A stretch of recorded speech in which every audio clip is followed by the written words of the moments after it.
Arts est un programme qui examine les rapports entre les arts, pour l'instant surtout les arts visuels, et le fait de prendre de l'âge.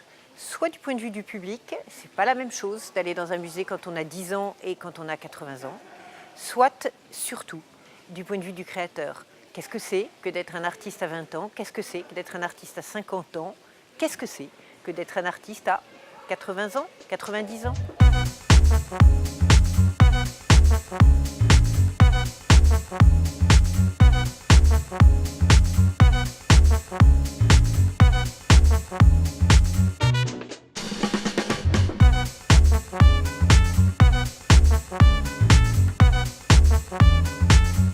La neurologie nous permet de comprendre le vieillissement naturel du cerveau et inéluctablement la créativité peut en être impactée.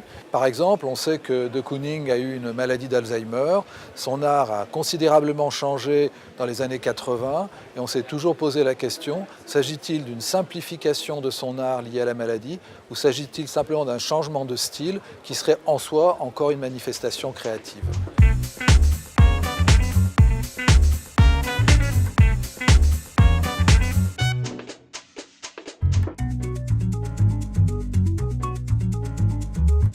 Picasso, c'est un artiste qui a vécu 92 ans, qui a traversé le siècle, qui a été un artiste âgé, qui n'a pas ou n'aurait pas été atteint par la maladie dans le grand âge.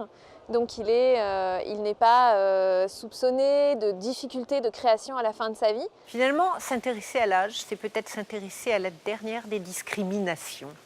On réfléchit aujourd'hui en termes de séparation à propos du genre homme-femme et on réfléchit peu, on ne réfléchit pas assez au fait que l'âge est la dernière des choses que nous voulons réfléchir ou voir avec sympathie. Et pour moi, faire émerger le sujet de la vieillesse, c'est faire émerger le sujet du point de vue de ce qui me meut dans la vie, c'est-à-dire du point de vue de l'art.